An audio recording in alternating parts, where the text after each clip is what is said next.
Hello everyone, আসসালামু আলাইকুম। Welcome to my another new video. আজকের ভিডিওটা কিসের উপর জানেন? ভিডিও থাম্বনেল এবং টাইটেল দেখেই তো বুঝতে পেরেছেন। যাই হোক, আমি বলেই দিই, আজকের ভিডিওটা হবে গুড়া মাছের উপর। এগুলো কিন্তু বাজার থেকে কিনে নিয়ে আসা গুড়া মাছ না, এগুলো আমাদের গ্রামের নদীর গুড়া মাছ। আর নদীর গুড়া মাছ কিন্তু সবসময় স্পেশালি এবং সুস্বাদু হয়ে থাকে। তো আমি এখানে শোল মাছের পিসটা দেখে অবাক হয়ে গিয়েছি যে আমি হাসবো নাকি কাঁদবো। আমি তো হতবাক হয়ে গিয়েছি যে এত বড় একটা শোল মাছের পিস, এটা আমরা কজন মিলে খাবো। যাই হোক, একটু মজা করলাম। আসলে আমাদের নদীতে প্রত্যেক বছরে এই সময় পানিটা একটু কমে যায়, তো তখন সবাই মিলে মাছ ধরে।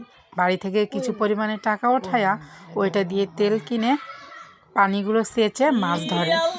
তো নদীর মাছ বলতেই তো সাতমিশালি মাছ। আর এই মাছটাকে কে কে চেনেন অবশ্যই কমেন্টে জানাবেন। যারা পারেন না তাদের জন্য বলি, আমাদের অঞ্চলে এই মাছটাকে বলে খাকলে মাছ। কিছু কিছু খাকলে স্যামরা থাকে না, ফোলাপান, সেই রকম খাকলে মাছ। আর এখানে তো প্রায় 5 থেকে 6 কেজি ওজনের একটা ট্যাংরা মাছ পেয়েছি, যেটা আমি হাত দিয়ে উঠাতেই পারতেছিলাম না। কত বড় বিশাল ট্যাংরা মাছ! আমি তো এখানে চিন্তা করতেছি যে আমি এই ট্যাংরা মাছটাকে কয় পিস করব। যাই হোক, আপনারা একটু কমেন্টে জানাবেন তো ট্যাংরা মাছটাকে ঠিক কত পিস করা যায়।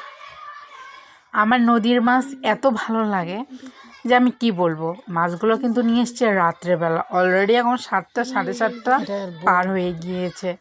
তো অনেকেই ভাববেন এত রাতে আমি মাছগুলো কীভাবে কুটবো, কিন্তু নদীর মাছ কুটতে আমার